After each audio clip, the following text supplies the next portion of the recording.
அனைவருக்குமே வணக்கம். சற்று முன் கிடைத்திருக்கக்கூடிய ஒரு மிக மிக முக்கியமான செய்தி ஒன்று வெளியாகியுள்ளது. சற்று முன் பாலியல் வழக்கில் உதயநிதிக்கு நீதிமன்றம் பரபரப்பு தீர்ப்பு. இது மாதிரி பார்த்தீங்கன்னா செய்திகள் வெளியாயிருக்கு. ஏற்கனவே பார்த்தீங்கன்னா அண்ணா பல்கலைக்கழகத்தில் நடந்த பாலியல் தொந்தரவின் அடிப்படையில் சொதரடியாக குற்றவாளியாக ஞானசர் அவர்கள் பார்த்தீங்கன்னா அவருக்கு ஆயுள் தண்டனை 30 ஆண்டுகள் குறைந்தபட்சம் வழங்கியிருக்காங்க இல்லையா, மகளிர் ஆணையம் வழங்கியிருக்காங்க. ஸோ இந்த நிலையில் மீண்டும் எக்கச்சக்கமான பேர் பார்த்தீங்கன்னா இதில் சிக்கியிருக்காங்க.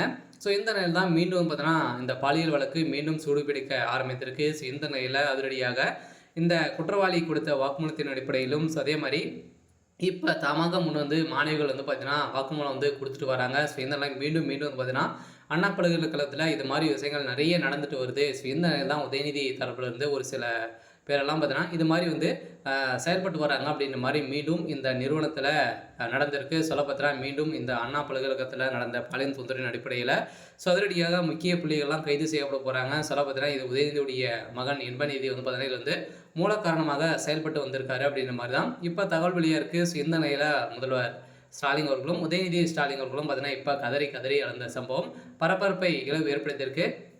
ஸோ இதை பற்றி இந்த வீடியோவில் நம்ம முழுமையாக பார்க்கலாம். ஸோ அதுக்கு முன்னாடி நம்ம சேனலுக்கு இப்போ தான் நீங்கள் முதல் முறையாக வந்திருக்கீங்க அப்படின்னா மறக்காமல் நம்மளுடைய சேனலை சப்ஸ்கிரைப் பண்ணி சப்போர்ட் பண்ணுங்கள். ஸோ வாங்க வீடியோக்குள்ளே போகலாம்.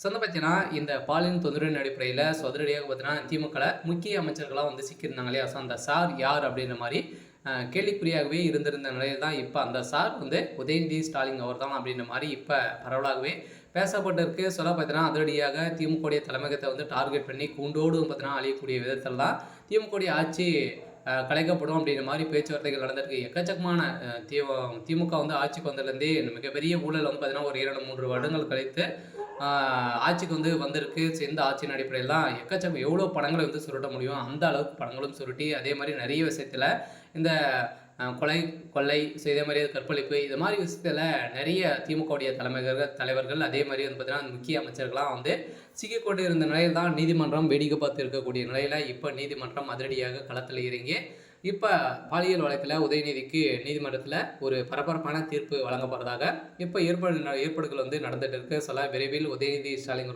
திகார் சிறையில் அடைக்கப்பட போகிறாரு அப்படின்ற மாதிரி தான் எழுதி வந்திருக்கு இல்லையா. ஏற்கனவே ஸோ குற்றவாளி அவர்கள் ஞானசேகர் அவர்கள் கைது செய்யப்பட்டிருக்காரு. சொல்ல இந்த நிலையில் அவர்கள் அவருடைய வாழ்க்கையை முடிய போகுது. ஸோ இந்த நிலையில் தான் இப்போ அவர்கள் கொடுத்த வாக்குமூலத்தின் அடிப்படையில் விசாரணைக்கு உட்படுத்தியிருந்த நிலையில் அவர் கொடுத்த வாக்குமூலம் இப்போ உதயநிதியுடைய தலையில் ஒரு மிகப்பெரிய இடியாக விழுந்திருக்கு. இருந்தாலுமே என்ன நடக்க போகுது அப்படின்றத ஸோ வெயிட் பண்ணி பார்க்கலாம். ஸோ இது மாதிரி செய்திகளை தெரிஞ்சுக்கணும் அப்படின்னா மறக்காமல் நம்மளுடைய சேனலை சப்ஸ்கிரைப் பண்ணி சப்போர்ட் பண்ணுங்கள். தேங்க்யூ.